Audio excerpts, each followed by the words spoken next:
Haleluya. Uwezo uliopo ndani ya damu na maji yaliyotoka kwenye ubavu wa Yesu au yaliyotoka kwa Yesu.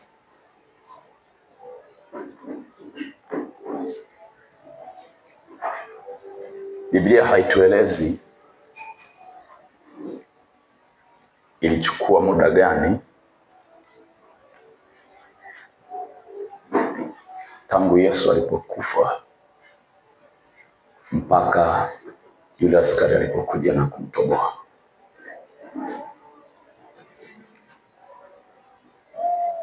Lakini kwa kawaida kisayansi,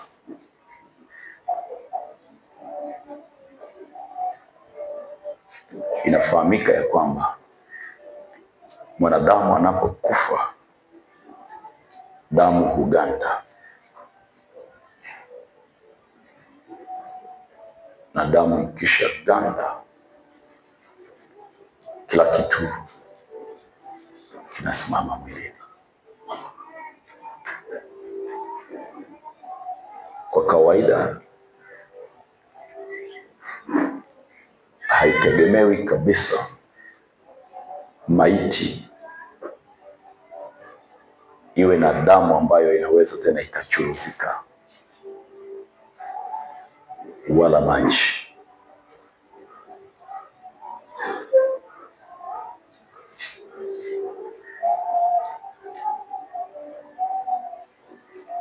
Lakini sote tunajua kwamba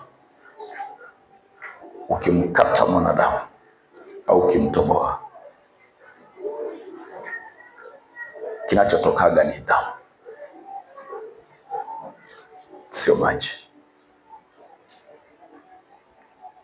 Ila maandiko yanasema ilipotobolewa maiti ya mwili wa Yesu, ilipatikana damu, ikapatikana na maji.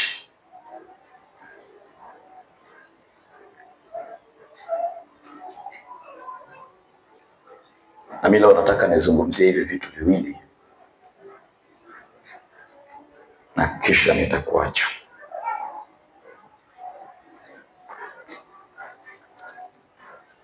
Sasa mara kadhaa najua tunafahamu au tunaona watu kwamba wanapotaka kufua huwa wanatumia maji na sabuni. Mtu akitaka kufua anatumia maji na sabuni ili aweze kufua. Na ikitokea kimojawapo katika hivyo hakipo, basi lile zoezi la ufuaji linakuwa ni gumu sana. Bwana Yesu asifiwe. Bwana Yesu asifiwe. Haleluya. Kwa inapotokea maji yakakosekana,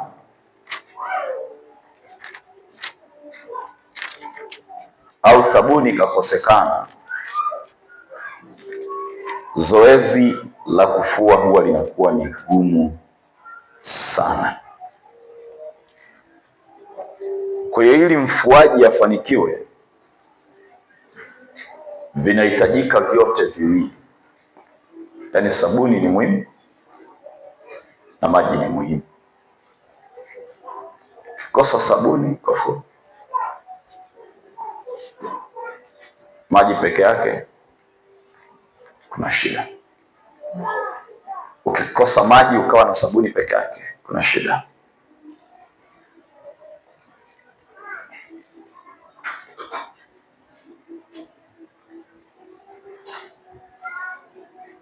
Kwa nini alipotobolewa Yesu yalitoka maji na damu? Ni kwa sababu vyote viwili vinatumika kwa ajili ya kusafisha au kutakasa au kufua au kuosha. Damu na maji vinatumika kwa kusudi la kutakasa au kuosha.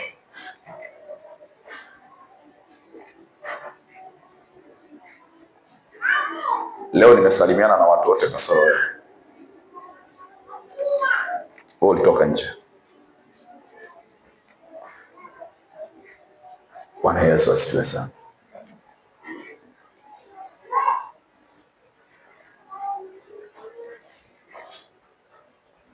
Kwa damu na maji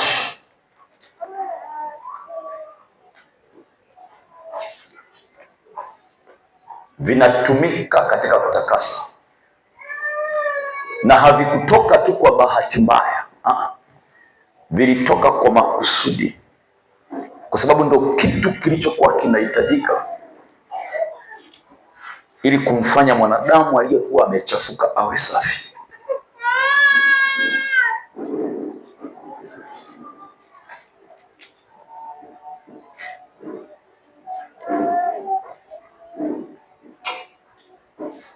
Bwana Yesu asifiwe. Katika Mambo ya Walawi sura ile ya 16 mstari wa 1 mpaka wa 3, Biblia inasema, Bwana akasema na Musa baada ya kufa kwa hao wana wawili wa Haruni, walipokuwa wamekaribia mbele za Bwana wakafa. Bwana akamwambia Musa, sema na Haruni ndugu yako kwamba asiingie wakati wowote katika mahali patakatifu ndani ya pazia mbele ya kiti cha rehema kilicho juu ya sanduku, asije akafa. Maana mimi nitaonekana katika lile wingu juu ya kiti cha rehema. Haruni ataingia katika patakatifu na vitu hivi: ng'ombe mume mchanga kwa sadaka ya dhambi, na kondoo mume kwa sadaka ya kuteketezwa.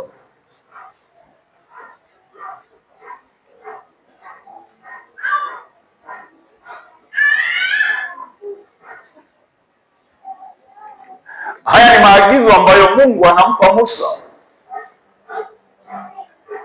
Ninachotaka ukione hapa,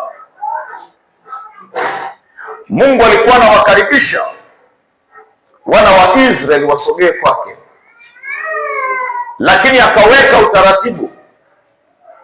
Watu hawa waliingia na wanyama wa kuchinja. Kilichokuwa kinatafutwa katika wale wanyama wanapochinjwa ilikuwa ni damu. Walikuwa wanachukua damu. Sasa nitakuonyesha kitu kingine cha ajabu ambacho hujawahi kukijua, kwa sababu zile sadaka walikuwa wanafanya vitu viwili. Ziko sadaka ambazo walikuwa wanachinja, wanachukua damu, zile nyama wanakula.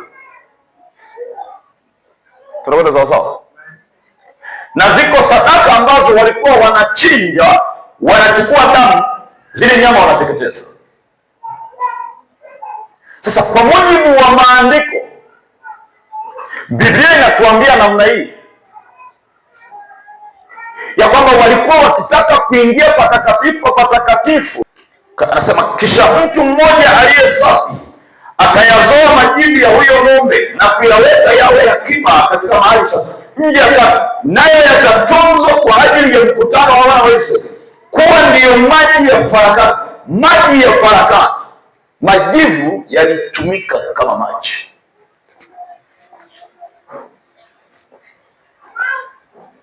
Na sio tu maji hili, sema maji ya mafarakano kati ya hao wana wa Mungu na Mungu mwenyewe. Kwa hiyo nataka nikuonyesha kwamba walipokuwa wakichinja wanyama walikuwa wanatafuta damu. Kuna wanyama walikuwa wanachinjwa, wanachukua damu, nyama wanakula. Lakini kulikuwa na wanyama ambao wanachinjwa, wanachukua damu, nyama wanateketeza. Sasa Biblia inatuambia ya kwamba wale wanyama waliokuwa wanateketezwa majivu yake hayakuwa yanaachwa, hapana, no.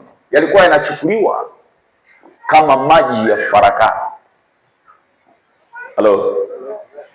Sasa unaweza ukaelewa wewe ambaye ulikuwaga unapakwa majivu. Wangapi wamewahi kupakwa majivu? Mwahi kupakwa majivu? Oh, mko wengi hapa. Mwahi kupakwa majivu hapa? Mnapakwaga kwa mwaka mara moja, sio? Kwa mwaka mara moja. Kwa nini unapakwa majivu? Maana yake nini? Bwana Yesu asifiwe. Haleluya. Wangapi mmewahi kushiriki ibada zinazotengeneza yale majivu? Okay. Wangapi mmepakwa majivu Jumatano? Wangapi mmepakwa majivu Jumatano? Ile Jumatano ya majivu. Jina la Bwana libarikiwe. Mpigie Yesu makofi. Ulikuwa unasema? Ni matawi ya mwaka jana, yanapelekwa na kusanya na choma moto. Matawi ya mwaka jana yanakusanywa, yanachoma moto. Yanachomwaga moto saa ngapi? Hajawahi kufuatilia. Bwana Yesu asifiwe. Haleluya. Na mimi nimekuwa huko, nimeshiriki kwenye, sasa mimi nimeshiriki kwenye kupakwa, lakini pia nimeshiriki kwenye kutengeneza. Bwana Yesu asifiwe sana. Haleluya. Sasa mimi siko kwa ajili ya yale manani yale majivu ya Jumatano. Siko huko. Amen. Siko huko. Lakini nataka nikuzungumzishe kwa habari ya yale majivu pia. Kama majivu yalikuwa yanamaanisha nini? Alafu yale majivu yalikuwa hayatokani na yale matawi ya mtende. Hii majivu ya matawi ya mtende ni kitu kingine. Tunakwenda sawa sawa? Tunakwenda sawa sawa? Tunakwenda sawa sawa? Katika Biblia hakuna ushahidi wa kwamba yalitumika majivu ya majani ya mtende. Tunakwenda sawa sawa? Ukipata hilo andiko unakuja unanifundisha na mimi nakuwa naongezeka maarifa. Ila ukikosa unatakiwa ujue ya kwamba hayakutumika majivu ya. Sasa unasema mchungaji, unataka tupake majivu. Mimi sitaki kupaka majivu. Kwanza kama ni Jumatano majivu ilishapita, si ndio? Ila nimetaka ujue tu kwamba kwa nini walikuwa wanatumia yale majivu. Na Biblia inasema kwa nyakati nyingine ndio walikuwa wanachanganya na yale maji ambayo walikuwa wakiwanyunyizia wale watu. Nafikiri mmekuwa mkiona hili. Tunakwenda sawa sawa? Tunakwenda sawa sawa? Kuna mtu ananielewa? Na mimi najua hamuelewi kwamba hata maji yale unakuwaga na maji yale kwenye chombo. Ukiwa unaingia hekaluni unayakuta yako hapa mkono kulia kuna kabakuli. Unachovya pale.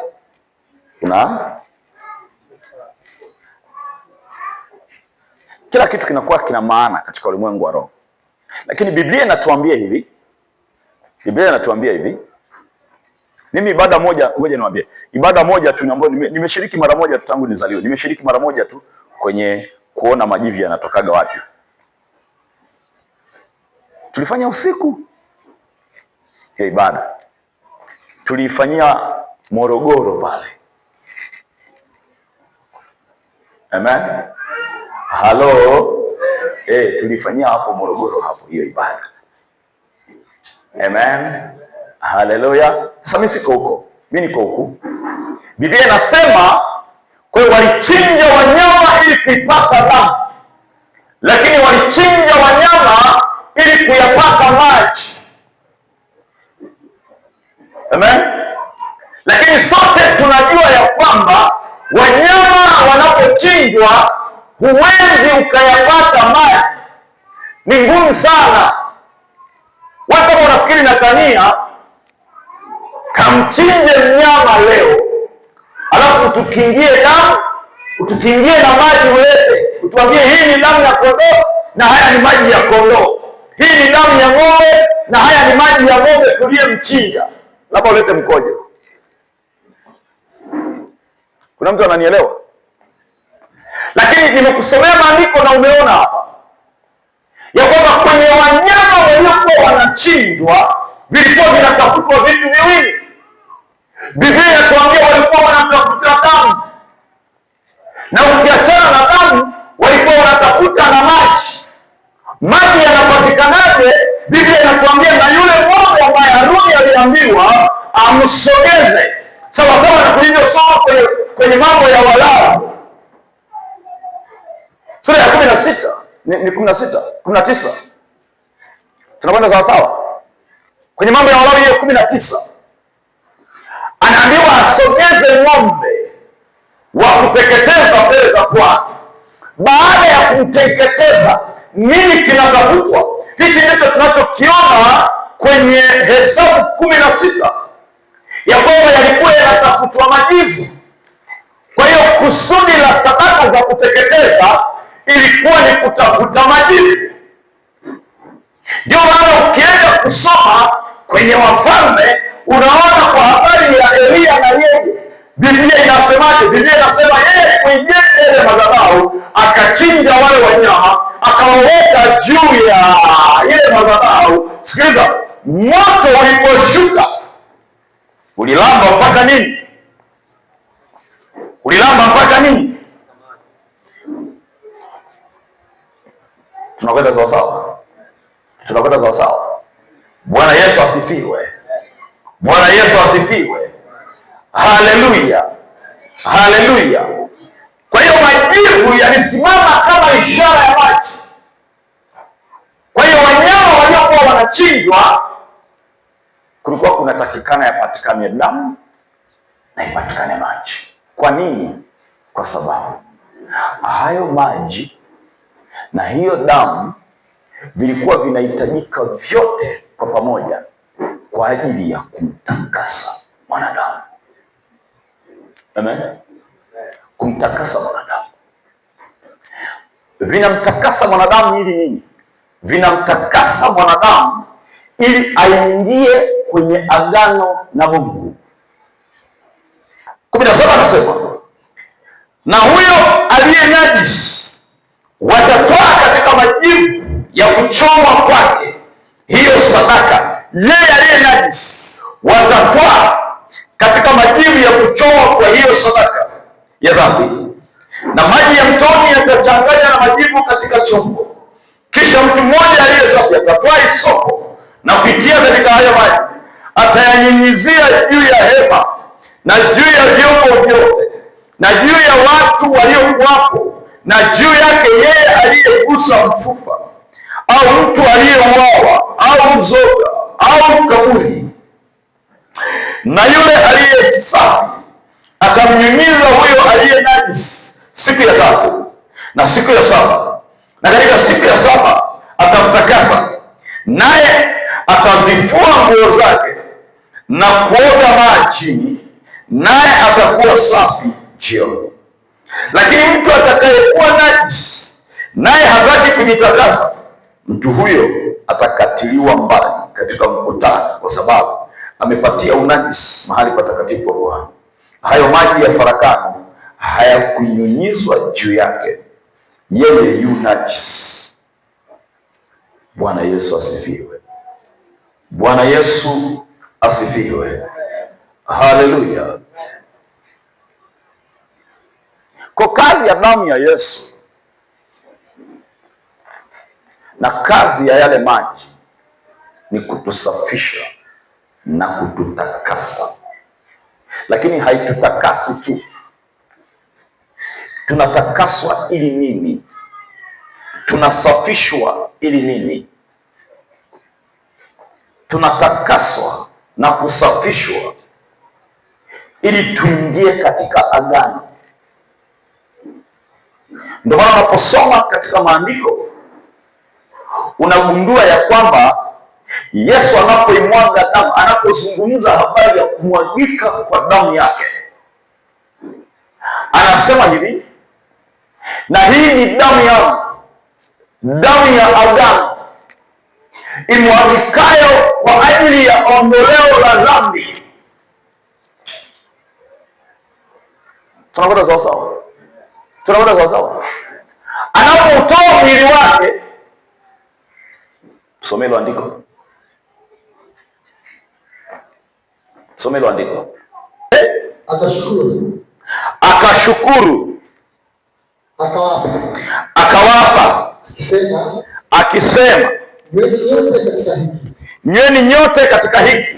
Kwa maana hii ndiyo damu yangu. Kwa maana hii ndiyo damu yangu ya agano inayomwagika kwa ajili ya wengi kwa kusudi la kuondoa dhambi. Lakini nawaambie, sitakunywa kabisa uzao huu wa mzabibu hata siku ile nitakapokunywa upya pamoja nanyi katika ufalme wa Babangu. Amen. Mstari wa 26 anasema, nao walipokuwa wakila, Yesu alitoa mkate, akabariki, akaumega, akawapa wanafunzi wake, akasema, twaeni mle, huu ndio mwili wangu. Sasa sikiliza, nilikuwa nataka kuonyesha tofauti ya vitu viwili. Kinachotuingiza kwenye agano na Mungu ni damu, sio mwili. Kwenye habari ya mwili hataji neno agano, ila kwa damu anawaambia, twaeni mle wote, hii ndiyo damu yangu, damu ya agano iliyotolewa kwa ajili yetu kwa ondoleo la dhambi.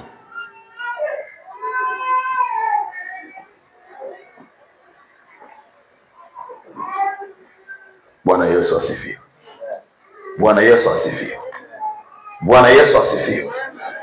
Unasema, mchungaji, unatafuta kitu gani? Ninasema hivi, uwezo ulioko ndani ya damu na maji yaliyopatikana katika mwili wa Yesu, au vilikuwa vinaashiria nini? Vinamtaka mtu aingie kwenye agano na Mungu, na agano hili linapatikana kwa damu.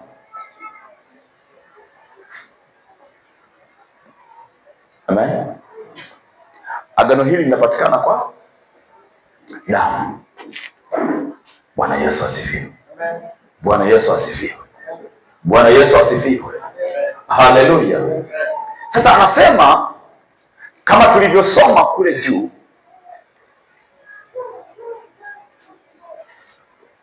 anasema hivi, mtu yeyote ambaye hakuwa ametakaswa kwa hiyo damu na akasogelea patakatifu, alikuwa anakatiliwa mbali. Sasa tumesoma kule, Biblia inasema wale wana wawili wa Haruni walikwenda wakasogea, waliposogea wakafa. Ndipo Mungu anamtokea Musa, anamwambia, sikiliza, mwambie Haruni, kila anapotaka kuja patakatifu aje na damu, aje na damu, aje na damu. Unajua maana yake? Kwa lugha nyingine, hawa amefanya upatanisho. Unasema, mchungaji, unaongea kitu gani? Ni mimi niliyewaambia hivi, jamani, watu wa Mungu, Mungu anakutaka tumika hivyo hivyo. Wewe tumika, simama utumike, simama, endelea mbele. Yaani wewe endeleaga tu. Tunakwenda sawa sawa. Niliwaambia hapo, siangalie udhaifu ulionao, simama mtumikie Mungu, simama mtumikie Mungu.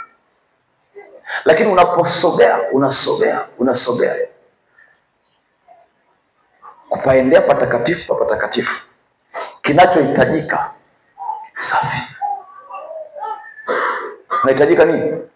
Usafi. Usafi ukikosekana, wale wana wa Haruni walisogea wakafa. Tunakwenda sawa sawa? Tunakwenda sawa sawa? Kuna mtu ananielewa? Usithubutu kumsogelea Mungu na bado unajaribu kuendelea kumsogelea na unataka ubaki vile ulivyokuwa. Si kama kuna mtu ananielewa? Uko hatarini, na hakuna kitu kibaya kama kufia makaburini. Unajua madhara yake? Ukifia makaburini, kuna hatihati ya ukazikwa moja kwa moja.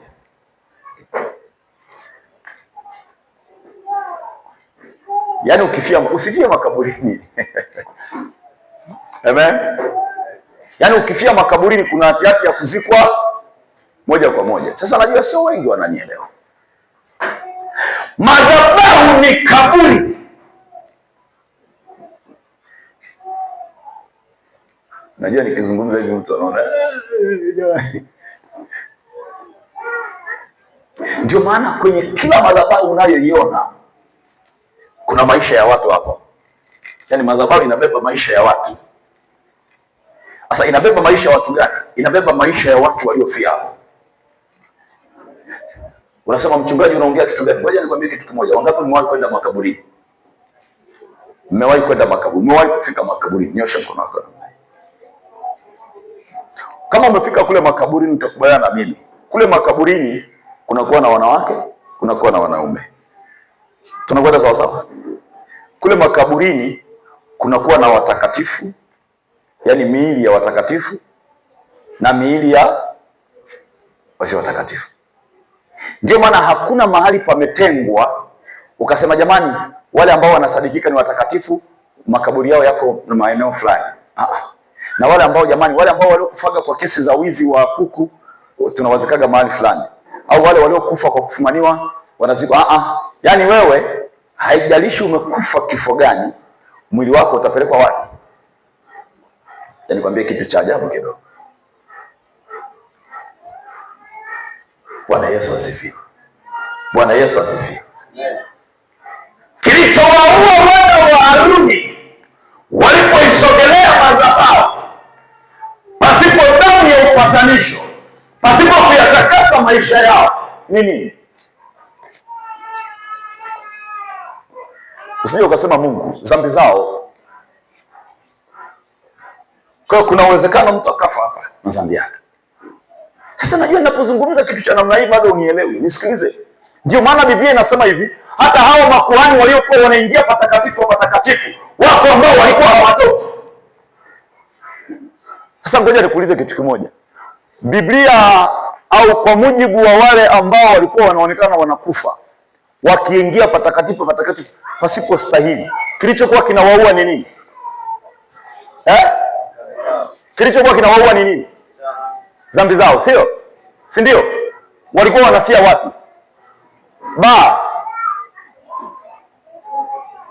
Kwa ndio hicho tunachotaka ukione. Ukienda kusoma katika Ufunuo inataja kwa habari ya damu ya watakatifu inayoenea chini ya madhabahu. Kwa hiyo kumbe kuna watu waliofia madhabahuni kwa sababu ya utumishi, na kuna watu waliofia madhabahuni kwa sababu ya dhambi. Halo? Kwa unasema unatafuta nini? Sikiliza. Unapokubali kusafishwa kwa damu na hayo maji ukawa mtakatifu, sikiliza, mauti yako inakuwa madhabahuni, lakini katika kundi la watakatifu.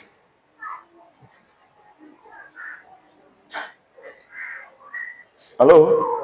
Kuna mtu ananielewa? Unapogoma kusafishwa na kutakaswa kwa hiyo damu na hayo maji, Biblia inasema unakatiliwa mbali. Tunasema hivi, mauti yako itakuwa madhabahuni, lakini katika kundi la walio najisi. Ndivyo Biblia inavyosema. Kwa nini? Kwa sababu umepata neema ya kuisogelea hiyo madhabahu, lakini hukukubali kutakaswa, hukukubali kufanyiwa huo upatanisho. Haleluya, haleluya, haleluya, haleluya. Fungua Waebrania, ngoja tuende tukamalizia hapa. Fungua Waebrania 9. Jana kuonyesha kitu. Waebrania 9. Waebrania 9.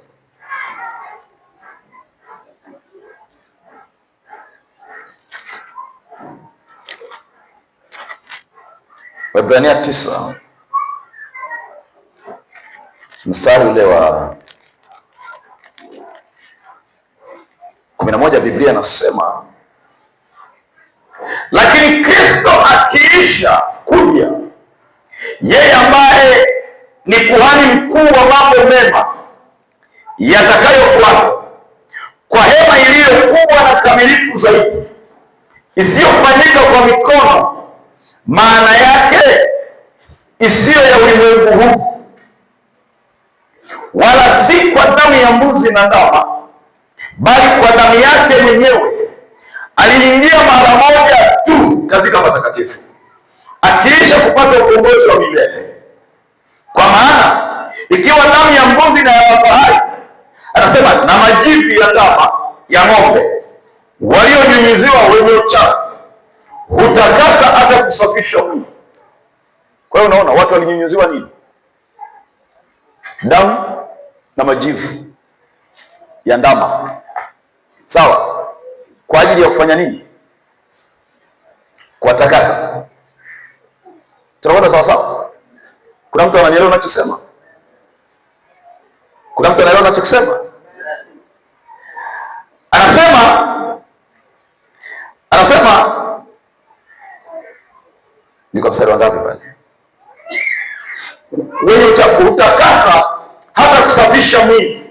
Anasema basi si zaidi damu yake Kristo, ambaye kwamba kwa Roho wa milele alijitoa nafsi yake kwa Mungu kuwa sadaka isiyo na mawaa, itawasafisha dhamiri zenu na matendo maovu, mpate kumwabudu Mungu aliye hai.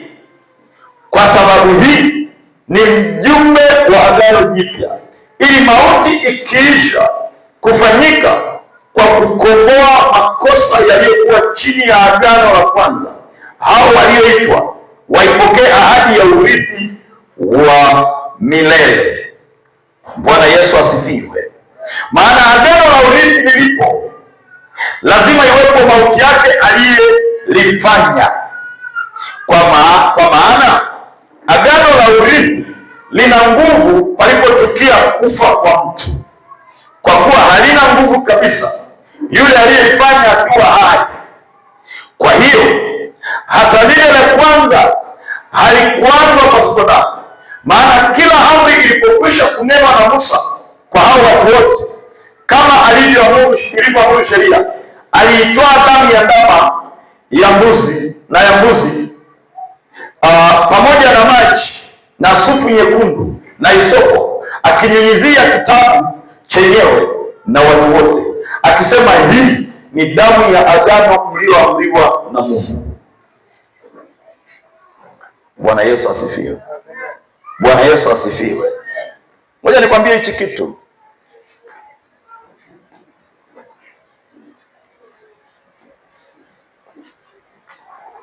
Ukijua hii kazi iliyofanyika kwa damu ya Yesu, hichi ndicho ambacho unaona watu wakaanza kuchukua fruto, wanamwaga kwenye mashamba, wanamwaga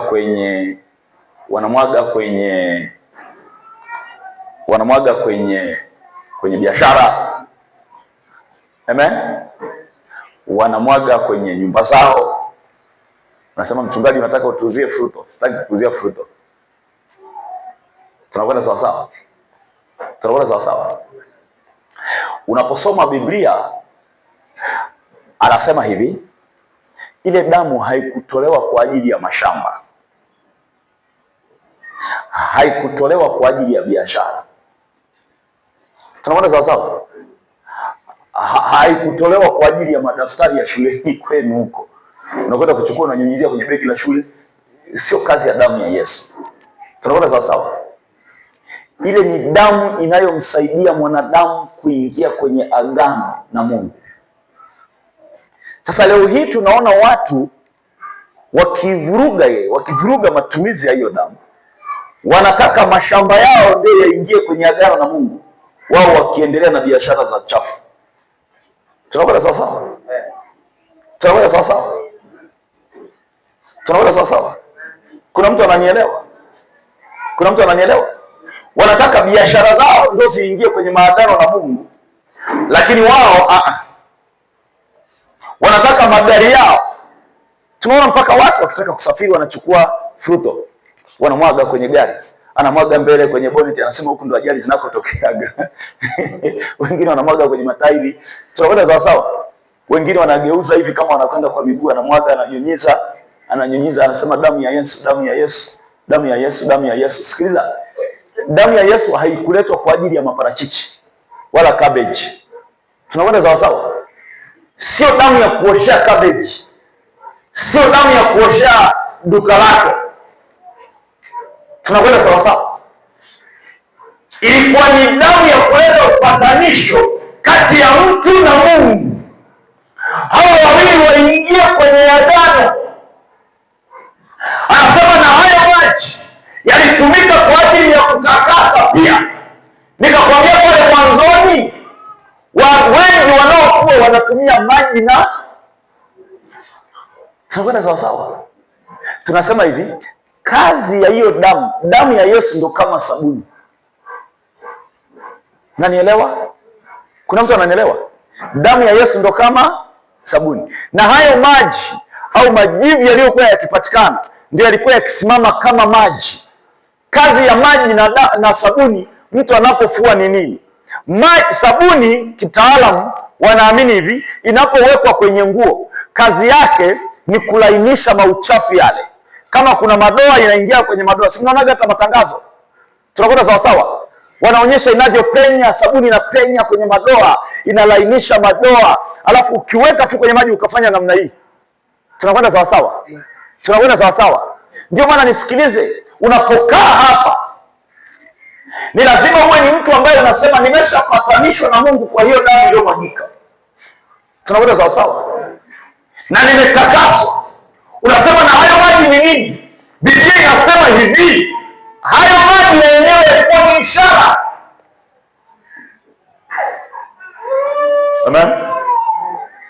Kwa nini? Kwa sababu kwenye Yohana 17:17 anasema muwatakase kwa hiyo kweli, na kweli ni neno lako. Nasema mchungaji, unaongea kitu gani? Nasema hivi, nisikilize. Kazi ya damu ya Yesu ilikuwa ni kumpatanisha mtu na Mungu. Unasema kumpatanisha? Ndiyo, kumpatanisha.